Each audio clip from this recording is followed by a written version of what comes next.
Nah, tahun ini ada maskot. Ada maskotnya gitu gitu ya. Oke. Apakah sesuatu yang sangat spesial Mo di tahun ini? Ini gereja ini menyasar, ini bentuk evangelisasi baru. Oh, Artinya ini bukan kemudian dicampur tidak, tetapi tetap ada pesan, tapi kemasannya dengan menggunakan budaya populer. agak sedikit nyasar nih Romo. Oke. Tokoh-tokohnya nih Romo. Tokoh-tokohnya ini ada 4 Romo ya. Oke. Ada si Luce, Sin, V, Sky. Kita betulin dulu Luce. Oh Luce ya? Oh iya, sorry. Luce gitu Luce ya. ya, nah, apa ini memang logat Itali Surabaya Barat ini ya. Iya Romo.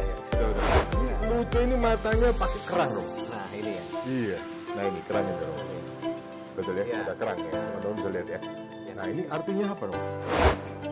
Hal-hal yang berkaitan dengan Pak Luce kan cahaya. Cahaya itu iman, kemudian pengharapan, dan kemudian langit yang tinggi. Nah, itu. Kalau dari nama dan warnanya itu ada maknanya. Tetapi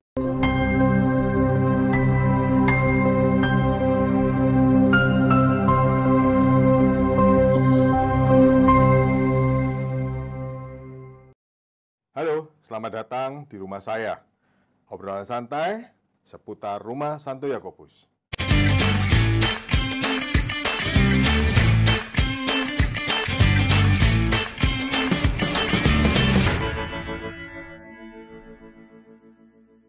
Nah, sebelumnya, teman-teman, kita sudah pernah mendengar informasi mengenai tahun jubileum 2025 dari Romo Benoit. Nah, hari ini kita mau menanggapi nih, karena teman-teman waktu itu pernah nulis, bahas tentang maskot-maskot di tahun jubileum 2025 gitu ya. Nah, hari ini kita akan ngobrol banyak dengan salah satu narasumber. Kebetulan beliau sudah hadir sore hari ini. Nanti beliau akan langsung memperkenalkan diri. Nah, nama dan kemudian sebagainya. Oke, sekarang mari kita mulai obrolan santai kita hari ini. Oke, Romo, selamat sore Romo. halo, selamat sore. Romo, boleh perkenalkan Romo? Oke, sebelumnya karena banyak belum kenal ini Romo. Oke. Ya, selamat sore. Ini pemirsaannya namanya apa ini? Ini rumah saya. Rumah saya, podcast rumah saya. Ya, Oke. Santo Yakobus. Romo. Oke. Selamat sore, ini para pemirsa podcast rumah saya ini Betul. ya. Perkenalkan saya Romo Ferdian atau lengkapnya Romo Agustinus Ferdian. Saya Imam Kusupan Surabaya. Saya ditugaskan di Seminari Tahun Orientasi Rohani Jati Jejer. Auditor ya Mo ya? Ya, mendampingi para frater di sana dan juga mengajar di IMAFI sama juga mengajar di Fakultas Filsafat Widya Mandala. Nah, Wih, mantap Romo. nah, kurang lebih gitulah ya Siap. keseharian saya. Oke. Ini barusan tadi langsung ngajar ya, Mo? Langsung ke sini ya? Iya, tadi dari mengajar terus ini juga berbagi lagi dalam podcast ini. Oke, Oke. Romo. Tahun jubileum itu kan 25 tahun sekali ya, Mo ya? Ya, Nah, yang jadi pertanyaan begini, Romo. Kenapa di tahun jubileum sebelum-sebelumnya itu hanya logo saja? Nah, tahun ini ada maskot. ada gitu ya, Mo ya? maskotnya Iya. gitu ya. Oke. Apakah sesuatu yang sangat spesial, Mo, di tahun ini? Sampai kemudian muncul maskot ini? Ya. Oke, tahun jubileum itu menjadi tahun yang istimewa yang dirayakan gereja yang normalnya itu bergulir 25 tahun sekali. Betul. Tetapi kemudian ada jubileum yang ini luar biasa. Luar biasa itu artinya di luar yang siklus 25 tahun oke. ini. Ya. Nah, dan misalkan di tahun 2016 itu ada jubileum luar biasa. Nah, itu memang waktu itu kan kita memperingati temanya kerahiman. Ya. Waktu itu tidak ada maskot. memang. ya betul. Tapi untuk jubileum yang biasa ini, tahun 2025 ini memang gereja ini punya pendekatan yang berbeda. Oke. Selain tentu ada tema, kemudian ada logo ya, tapi ada maskot. Nah, ini memang menjadi sebuah kekasan. Kekasan ya. Kekasan kaitannya dengan apa? Ini gereja ini menyasar, ini bentuk evangelisasi baru atau bentuk cara menginjil yang baru. Secara khusus yang mau disasar apa? Ini memang untuk kaum muda, maskot ini yang kita sebut sebagai Luce itu. Iya. Ini memang disasar agar orang-orang muda dan juga tentunya kita semua lebih mudah lah menghayati sesuatu itu dengan maskot gitu ya. Dan ini sebagai cara untuk ini memperkenalkan bahwa ini gereja ini dekat dengan dunia, dengan budaya populer, dengan anak muda. Nah, gitu. Kurang lebih gambaran besarnya sih begitu. Gitu ya, Romo ya. Karena sedikit menggelitik juga itu kayak gini, Romo. Ini kan yang create Simone Legno ya, Pak, ya? Dari Itali gitu ya. Pendiri Tokidoki kalau nggak salah. Ya, merek Tokidoki gitu Tokidoki gitu ya. Nah, jadi akhirnya kita bertanya, bagaimana sih hubungan maskot yang pop ini dengan kehidupan tradisi Katolik, Romo? Oke. Jadi yang seperti saya sampaikan tadi, ini kan dalam hal evangelisasi atau penginjilan, gereja itu kan selalu berusaha untuk bagaimana Injil itu sampai kepada orang. Kan kemudian tidak bisa misalkan kita menginjili orang dengan bahasa yang tidak dipahami. Nah, maka gereja itu supaya Injil itu dapat meresap ke dalam dunia, maka menggunakan cara-cara yang sedang populer. Nah, artinya ini bukan kemudian dicampur tidak, tetapi tetap ada pesan, tapi kemasannya dengan menggunakan budaya populer.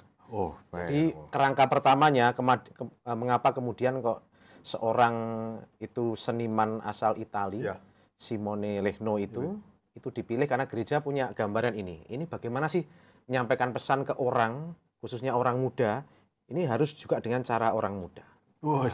Maka di situ ada inovasi, kemudian ada kreativitas, di mana gereja ini ada pesan yang mau disampaikan dengan cara itu.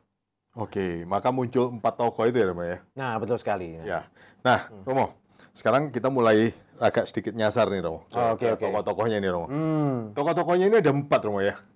Ada si Luce, Sin, V, Sky. Gitu. Nah, kita betulin dulu, Luce. Oh, Luce. Oh ya, sorry. Luce. Luce, gitu ya. Nah, apa ini memang logat Itali Surabaya Barat ini ya. Iya, Romo. Betul-betul. Nah, Romo, dari 4 tokoh ini mereka ditemani dengan anjing, Santino, ya, ada Aura, dan ada Lubi. Nah, ini ada gambarnya sini ya. Ada gambarnya, Romo. Nah, ini tepat sekali. Ya. Nah, Romo, pertanyaannya jadi gini, Romo. Kenapa kita membawa budaya masing-masing? Kayak misalnya Luce, itu dari Itali, gitu kan?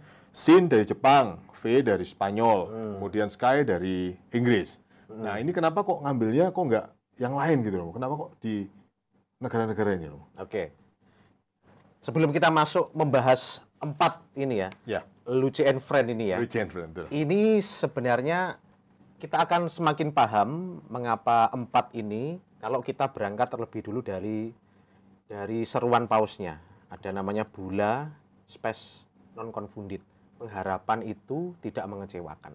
Di situ Paus menekankan bahwa ini orang itu hidup karena pengharapan ya, bukan sekedar optimisme. Optimisme itu kan kita sendiri merasa mampu, tapi kalau pengharapan itu dari Tuhan. Nah, pengharapan itu semacam peziarahan. Jadi orang mencari, berjalan, itu namanya pengharapan. Kan kita itu terus berjalan meskipun nggak jelas hidup ini ya, itu namanya pengharapan. Nah, dari situ kemudian dari tema besar itu, sebelum ke sini kita masuk ke lambang dulu enaknya. Betul, baik Romo. Kita masuk ke lambang. Lambangnya itu nanti akan tahu mengapa kok ada 4 warna. Betul. Nah, gimana Romo? Lambang yang ini dari 4 warna ini kan ya, ini ada di lambang tahun jubileum itu. Tapi pasti ada gambarnya ini ya. Tidak ada Romo. Oh ya. Ini kebetulan tidak ada. Jadi lambang besarnya itu ada 4 warna ini, semacam orang, ada 4 orang begitu dengan 4 warna ini memeluk salib.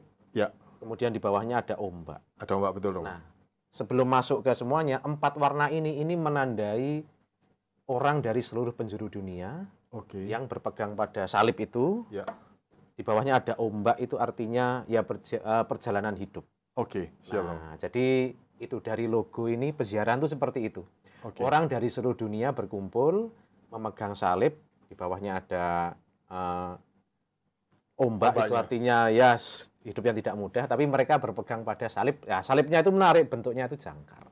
Oh iya, betul. Salibnya bentuk jangkar. Nah, dari makna dalam logo jubileum peziarahan ini, nah kita sekarang bisa masuk ke sini. Nah, ini mengapa sih kok ini kaitannya dengan misalkan kita bahas dulu yang Luce dulu ya. Luce dulu, Romo. Mau tanya apa nih? Nah, ini Romo. Yang paling unik apa dari ini? Nah, ini Romo. Orang itu biasanya kan matanya biasa, Romo. Ini Luce ini matanya pakai kerang, Romo. Nah, ini ya. Iya. Nah, ini kerang ini, Romo. Betul ya. Betul ya, ada kerang ya. Teman-teman bisa lihat ya. Nah, ini artinya apa, Romo? Ya, mata itu kan ada yang mengatakan mata itu kan jendela jiwa ya. Wis, betul Romo. Ya, jadi dari mata seseorang kita bisa melihat jiwanya. Nah, gitu. Dan dari mata Luce dan kawan-kawan ini kita bisa melihat di situ ada jiwa. Jiwanya ini menggambarkan apa? Di situ kerang. Ya. Kerang ini adalah lambang peziarahan. Nah, ini mengambil dari legenda iman masyarakat Spanyol Di sana ada Santo Yakobus ya, seperti nama paroki iya, ini. nama paroki ini, betul. Yang itu ada rute dulu dia menginjili, sekarang dijadikan rute untuk peziarahan, yang finishnya itu di Katedral Santiago de Compostela. Nah, itu orang dari seluruh penjuru dunia tujuannya ke sana. Ke sana semua. Ya, jadi dari Spanyol itu bisa dari Prancis, dari mana-mana datang ke sana. Dan itu menggambarkan, ya inilah iman yang berziarah itu. Orang berjalan, mencari. Dan itu kan ada pengharapan di situ. Ya. Nah, dan itulah yang digambarkan dari mata ini. Mata yang bersinar, di situ ada mata yang pengharapan, mata yang yakin kepada Allah yang menyertai. Nah, itu dulu. Nah, itu. Nah, ini baru satu, teman-teman. Nah, yang kedua, Romo. Ya, apalagi. Kenapa pakai tongkat, Romo? Tongkat ya? Iya, Romo. Lambang apa tongkat ini, Romo? Nah, ini kan tadi dalam tema besar soal peziarahan. Ya, peziarahan itu berjalan. Ya. Dan orang yang berjalan itu membutuhkan pegangan sesuatu. Oh, oke. Tongkat ini adalah ya pegangan itu sendiri. Yang kalau di dalam refleksi iman yaitu adalah Tuhan kan ya. Oh, kita berpegang pada Tuhan. Ya, pegangan itu iman, dan ya ini orang yang sedang berjalan punya kekuatan yang menyertai ya dari tongkat ini. Tongkat ini salah satu khas ini refleksinya soal orang berziarah. Nah, ini kemudian peganganku adalah imanku. Nah, itu. Nah, baik Romo. Nah, Romo. Ya, ini dulu harusnya tiba-tiba tongkat yang paling menarik ya. Oh iya, soalnya tongkatnya menarik sekali, Romo. Iya. Gitu ya. Nah, terus ini, Romo. Kenapa kok pakai apa nih? Jas hujan, Romo? Ini ya disebutnya ya jas hujan gitu. Atau kalau di orang-orang Eropa biasanya menggunakan ini ketika musim dingin ya. Oke. Ya raincoat gitu. Oh, ini raincoat ya? Ya, dan ini menandakan dia ini sebenarnya orang yang siap berpetualang. Ya. Hidup iman itu kan soal petualangan ya. Betul. Ya, kita siap terhadap apapun yang akan kita terima. Dan ini petualangannya lebih menarik karena dia berpetualang di musim dingin. Artinya dia siap keluar dari rumah terus kemudian menerima apapun. Dia siap untuk itu. Menerima apapun ini, ya. Warnanya kuning ini juga tanda bahwa kalau dalam liturgi kita kan warna kuning, emas itu menggambarkan soal ini kemuliaan. Kemuliaan ya, siap, Romo. Jadi Luce ini siap untuk berziarah dalam kondisi apapun. Ya, dia dan berharap hanya kepada Tuhan. Betul sekali. Nah, gitu ya, Romo ya. Nah, ada lagi nih, Romo. Apa lagi nih, Mas? Ini, Romo, sepatu nih. Ngapain sepatunya kok sampai kotor nih, ngapain, Romo? Ini semua sama ya, semua nih. Luce and Friend ini semua sepatunya kotor ini ya. Kenapa, Romo? Iya, ini juga melambangkan bahwa dia ini ya dia seorang yang siap untuk berjalan ya. Dia ya istilahnya tidak takut kotor karena kalau namanya orang berziarah dalam iman berpegang pada Tuhan itu kan wis nyemplung semuanya. Jadi tidak takut akan sesuatu tantangan di depan. Jadi dia sepatu kotor ini melambangkan ini bukan sepatu baru yang tidak pernah dipakai ya. Tapi ini ya ini hidupnya sehari-hari lah. Dan dia sudah melakukan itu ya, Romo ya? Ya, melakukan itu dan itulah yang dia hidupi. Jadi kotor itu ya sudah bagian dari perjuangan lah begitu. Oke. Nah, tadi sempat kita sebelum ini kan kita ngobrol-ngobrol nih, Mo ya. Tadi sebelum podcast ini kita mulai, kita ada ngobrol-ngobrol. Nah, yang banyak ini kan lambang di Lucenya ini, Mo ya. Betul. Sedangkan yang lain ini kan ya semacam simbol saja gitu. Cuman mungkin ada sedikit, Romo. Ini satu-satunya bawa Alkitab, Romo. Waduh, ini satu-satunya si V ini bawa Alkitab, Romo. Iya. Jadi kalau kita lihat teman-temannya ini simbol, tetapi ini simbol yang penuh makna gitu ya. Iya. Tadi kan saya sampaikan ini 4 warna ini melambangkan orang dari seluruh penjuru dunia. Yeah. V iman ini ya dalam Spanyol ini kemungkinan wajahnya dari mewakili orang Amerika Latin lah. Oke. Itu kemudian kalau sin ini dia tambah Asia ini Mandarin ya. Yeah. Ini juga artinya kepercayaan. Nah ini kalau sky ini, sky ini kulit hitam. Dan namanya dari ya, bahasa Inggris, kemudian ini artinya kan langit tinggi. Gitu. Nah ini semua ada, ini adalah hal-hal yang berkaitan dengan, kalau Luce kan cahaya itu iman, kemudian pengharapan dan kemudian langit yang tinggi. Nah itu, kalau dari nama dan warnanya itu ada maknanya. Tetapi sejauh saya cari di website officialnya, tidak semuanya dijelaskan. Tetapi bisa kita interpretasikan sendiri kan ya. Nah misalkan ya. Bahwa kitab suci ya jelas ini kan bahwa sabdamu adalah pelita bagi jalanku. Ini bagaimana orang hidup tanpa kitab suci tidak bisa tumbuh dong ya. Imannya nggak ada itu. Kitab suci tiap hari ya. Aduh, so baca belum nih? Baca belum? Ya ini.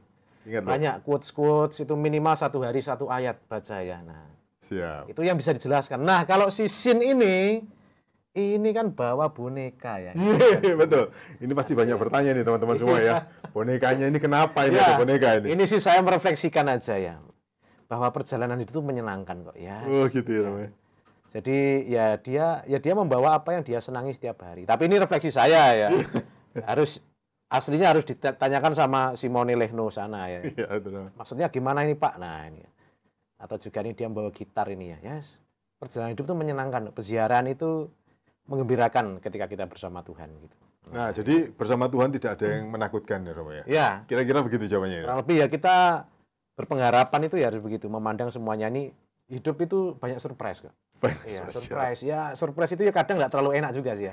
Iya Romo. Kaget juga, tapi ya hidup itu begitu ya. Gitu. Siap, baik Romo. Ya. Nah, Romo, teman-teman semua, kita udah tadi lihat nih ya, bagaimana Lutze dan teman-teman. Nah, ada 3 tokoh lain, Romo. Pendamping, Romo. Oh iya. Ada 3 pendamping yang lain. Nah, ini juga menarik untuk dibahas ini. Si Santino, ya. si Aura, sama si Yubi. Oh, sebentar Pak. Tadi Bapak malah lupa loh. Satu hal yang mereka pakai semua. Oh iya. Rosario. Oh iya. Nah, ini. Rosario. Ya. Karena sudah terbiasa, jadi nggak bertanya nih, Romo. Rosario ini kenapa, Romo? Jadi Rosario kan kalau kita melihat Rosario itu langsung teringat Bunda Maria ya. Betul. Jadi di dalam sebuah ensiklik yang ditulis oleh Paus Benediktus tahun 2007 namanya Spe Salvi, itu artinya pengharapan yang menyelamatkan. Bunda Maria itu ditulis 1 bab sendiri di akhir, namanya Maria Bintang Pengharapan. Seperti pas hari ini kita merayakan Hari Raya Kabar Sukacita itu juga Maria yang kita kenangkan ya. Jadi Maria itu kan setiap kali kita doa Rosario, kita coba membayangkan hidup Maria.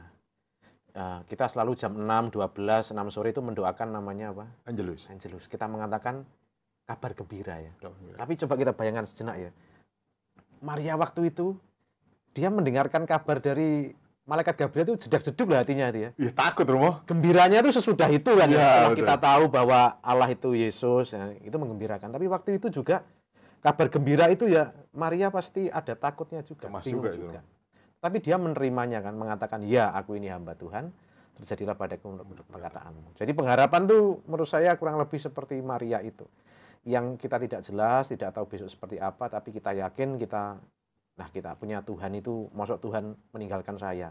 Kalau saya sudah berjuang, saya yakin Tuhan itu ada bersama saya kok. Nah, makanya Rosario itu, ini sekolah harapan menurut saya Rosario itu. Gitu ya? Iya. Okay. Nah, itu semua dipakai. Nah, ini karena tadi sering terbiasa ngeliat Rosario, jadi nggak bertanya, Romo. Iya. Gitu ya. Oke, jadi teman-teman jangan lupa bahwa pengharapan juga harus kita lakukan dengan tindakan. Betul. Nah, dan ya. Doa itu sekolah harapan namanya. Sekolah harapan. Nah, ini. Betul. Oke, Romo, sekarang baru kita masuk nih. Ya. Ke teman-temannya nih. Oke. Ya. Ada si anjing nih, Romo, Santino. Wah, iya, Santino ya. Ada si burung. Aura. Tapi burungnya kok bawa daun apa ini nanti dijelaskan Romo ya. Iya. Nah sama si Yubi Romo. Ya. Gitu. Nah kita mulai dari Santino dulu Romo. Iya. Kenapa kok gambarnya itu logonya itu anjing Romo? Iya, Santino ini khas ya mengingatkan orang pada namanya San Rocco. San Rocco. Seorang Itali yang ya dia dulu seorang hidup di Paris kemudian di Itali. Dia melepaskan segala kepunyaannya untuk mengabdi Tuhan. Dia jatuh sakit, kemudian dia hanya ditemani oleh ini ekor anjing gitu. Itu yang menandakan ini kesetiaan, yang menandakan juga persahabatan ya. gitu, dan kesetiaan. Dan ya San Rocco itu dihormati sebagai santo pelindung peziarah.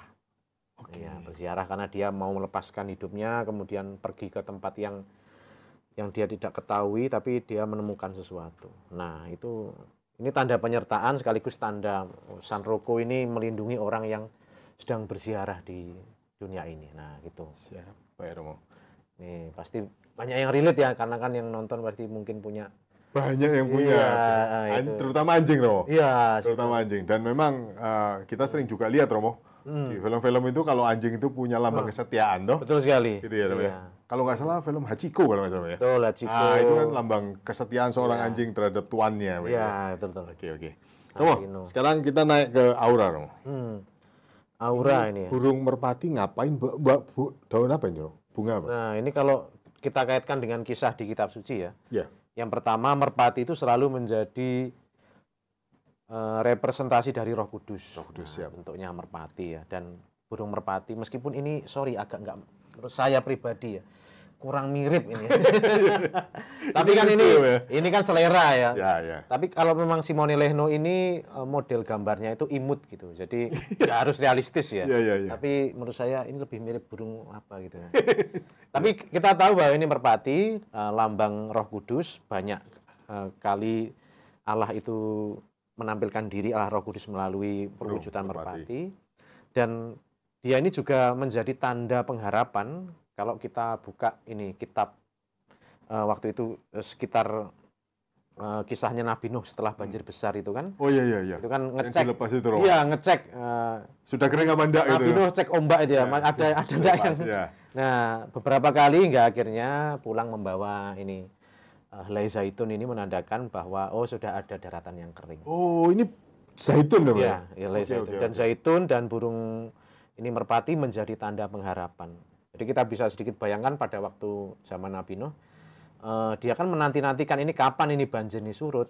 Ya. Nah ini kan ketika ada membawa ranting zaitun ini, wah ini ada harapan. Berarti ada kehidupan sudah. Ada kehidupan, ada harapan baru. Siap. Nah, itu ya. Nah, yang terakhir Romo, Yubi Romo. Yubi ya. Nah, iya. Yubi ini gambarnya imut ya. Sangat imut Romo ini. Ini maksudnya malaikat gitu ya. Nah, ini bukan malaikat yang imut ini Romo. Ya, ini bukan anak bayi ya. Bukan. Ya. Ini malaikat. Nah, malaikat ini kalau saya baca pemaknaan officialnya dari website Tokidoki, malaikat ini juga sama.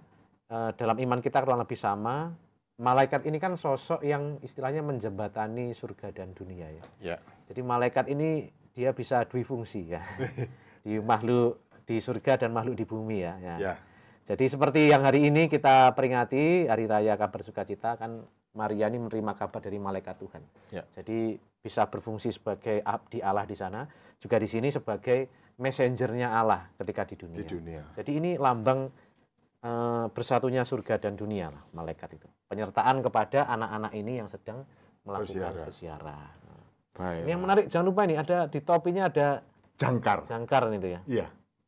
Jangkar ini kalau kita kaitkan juga dengan logo tahun jubileum ini salib yang ada jangkar itu ya, bahwa ya Tuhan ini seperti jangkar gitu ya. Jadi dia ini kita melemparkan sauh dan kemudian tertambat. Nah, itulah pegangan dari iman. Nah, itu yang dipakai topinya si Yubi ini. Siap. Baik Romo. Nah, teman-teman, kita udah cukup banyak nih bahas ya. Ya. Cukup banyak membahas bagaimana tahun jubileum 2025 ini suatu yang sangat berbeda gitu ya. Karena gereja juga tidak monoton dalam memberikan katekese. Gereja juga mengikuti perkembangan zaman ya, Pak ya. Iya, betul. Oke, Romo. Nah, kalau kita bahas terus tentang ini banyak sekali, Romo. Gitu. Wah, iya. Ini nah, kira-kira, Romo, kira-kira dari karakter ini, Romo, apa makna yang mau disampaikan oleh gereja Katolik buat umat di dunia lah ya, Pak? Iya. Apa maknanya dari semua lambang ini, Romo? Yang pertama dari keempat orang ini ya, ini yang pertama tentu adalah soal peziarahan harapan. Ini bahwa hidup itu adalah soal ini peziarahan. Orang berjalan kadang sulit, tetapi kemudian apa yang membuat orang berani terus berjalan dan mencari Tuhan itu adalah pengharapan namanya. Jadi yang pertama soal itu, dan itu jelas disampaikan oleh Paus di dalam Bulla Spes Non Confundit itu, bahwa kita berjalan bukan karena optimisme ya, tapi kita berjalan ini karena kita memiliki Tuhan yang menjadikan hidup kita ini layak untuk dihidupi dan pasti. Pasti ini artinya apa? Bahwa dengan baptis kita punya panggilan pada hidup kekal. Tergantung kita apakah kita mau berjalan atau tidak. Mau berjalan. Iya, tapi arahnya ini jelas. Jadi kadang kita mungkin merenungkan hidup saya tidak pasti. Tapi sebenarnya Tuhan memberikan kepastian kepadamu. Nah, tapi kamu berani tidak berjalan seperti 4 orang ini?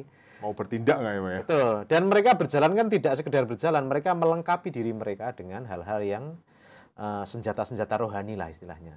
Baik. Jadi kita beriman itu kan ya kita diberi rahmat namanya sakramen. Nah, jadi tidak sekedar Katolik tapi juga kemudian ikut misa, pengakuan dosa, itulah senjata-senjata rohani kita. Itu dikenakan oleh mereka. Nah, devosi juga di dalam banyak ini, sekali rosario. Nah, itu. Jadi pesannya adalah berjalanlah bersama Tuhan, jangan takut karena Tuhan menyertaimu, dan perlengkapilah dirimu dengan senjata-senjata rohani yang mengantarkanmu kemudian pada hidup yang dituju tadi. Nah, baik, Romo. Jadi gambar besarnya begitu ya. Nah, ya. Iya, Romo. Seru sekali nih, Romo, kalau kita membahas tentang jubileum tahun ini ya. Nah, teman-teman, banyak sekali hal-hal yang mungkin bagi kita udah terbiasa. Kayak tadi saya sampai melewatkan tentang rosario, karena udah terbiasa gitu ya. Ini bahkan detail-detailnya itu ya. Nah, itu banyak ya. Nah, Romo, sebelum kita menutup obrolan kita sore ini, Romo. Ya, sebelum kita menutup, kira-kira ada pesan apa yang mau Romo sampaikan kepada teman-teman di rumah saya supaya kita menjadi lebih baik ke depannya, Romo? Ya, gitu. Baik. Pesan dari saya, ini pakai kamera yang mana ya? Ini ya. Ya, ini pesan untuk siapa saja yang penikmat podcast ini. Kita bersyukur pertama-tama karena rahmat iman itu ya, iman Kristiani, iman Katolik. Dan saya yakinkan kamu semua bahwa Tuhan itu tidak pernah random menjadikan kita orang Katolik. Jadi selalu ada tujuannya, ada maknanya. Entah itu kamu baptis bayi atau baptis berdiri ya. Baptis berdiri maksudnya baptis dewasa. Nah, itu ada maknanya semua. Jadi tidak mungkin orang jadi Katolik itu Tuhan nganggur, saya random jadikan dia Katolik. Enggak, pasti ada tujuannya. Nah, sekarang kan pertanyaannya kemudian bagaimana iman itu bertumbuh. Nah, sementara hidup kita itu banyak, ini hidup kita susah, banyak hal yang kadang ada yang sampai menggadaikan imannya ya. Tapi saya tidak menyalahkan karena memang hidup itu tidak mudah. Ya. Maka dari itulah perlu yang namanya pengharapan. Jadi iman itu bisa bertumbuh ketika orang pengharapan. Nah, pengharapan itu apa? Pengharapan itu kita percaya, ini berpegang pada janji Allah. Artinya meskipun hidup kita sulit, kita menghadapi banyak cobaan, tapi yakin bahwa Tuhan itu menyertai saya. Ya. Tuhan tidak akan meninggalkan saya, dan kalau saya setia, saya akan memperoleh mahkota kemuliaan itu. Amin. Nah, itu harus diminta. Pengharapan itu datang dari Tuhan. Dan pengharapan itu bukan optimisme. Tadi mungkin saya sebut awal ya. Tadi, iya. Optimisme itu biasanya sifatnya agak individual ya. Saya optimis, saya bisa. Tapi kalau pengharapan itu beda. Saya berharap pada Tuhan karena saya tidak bisa. Dan karena saya tidak bisa, saya yakin Tuhan lebih bisa dari saya. Makanya ada tongkat untuk betul itu. Maka menghadapi hidup ini. Betul, maka optimisme itu beda sekali dengan pengharapan. Kalau optimisme itu orang kadang bisa jadi sombong ketika berhasil, tetapi kalau pengharapan itu ketika orang berhasil, ini karya Tuhan ini, bukan saya nih, bukan apa-apa ini. Bersyukur ya. Iya, itu bedanya. Kalau orang optimis biasanya, ini karena saya. Nah, gitu. Nah, itu kurang lebih pesannya gitu sih ya. Sobat rumah saya, di gereja Katolik, di agama Katolik, banyak sekali simbol-simbol gitu ya. Betul, ya. Karena itu kita juga berharap teman-teman semua ini mau mempelajari gitu ya. Karena simbol-simbol itu kaya banget di gereja Katolik. Betul. Ya, ada rosario, patung dan sebagainya. Banyak sekali. Terutama tahun jubileum ini. Karena itu kita minta teman-teman semua juga mempelajari. Betul gitu ya, Romo ya? Betul. Nah, Romo, terima kasih. Oke, sama-sama. Atas waktunya dari jauh-jauh hadir ke tempat ini, gitu ya. Karena kami tahu bahwa ini sangat penting, Romo, buat teman-teman semua untuk bisa tahu dan mengerti. Kenapa kok sampai harus seperti ini, Romo, gitu ya. Oke, terima kasih, Romo, atas waktunya. Nah, Sobat, terima kasih. Hari ini kita udah berbincang, mendengarkan, tapi jangan lupa untuk subscribe, dan jangan lupa juga kalau kalian ingin ada yang dibahas di rumah saya selanjutnya, ketik di kolom chat gitu ya. Oh ya, jangan lupa di Gereja Santo Yakobus kita ada namanya dinding jubileum. Nah, posisinya ada di sebelah kanan gereja gitu ya, di dekatnya lift. Nah, teman-teman kalau mau lihat, mau belajar, mari di sana. Ada gede banget. Setiap hari udah dipajang di sana. Belajar di sana. Itu aja, Romo. Mungkin ada penutup closing dari Romo? Closing dari saya satu kalimat aja ya. Apa itu, Romo? Selalu hidup dalam pengharapan. Amin. Terima kasih, Romo. Oke, teman-teman, sampai jumpa di podcast kita selanjutnya. Selamat sore dan Tuhan memberkati. Oke.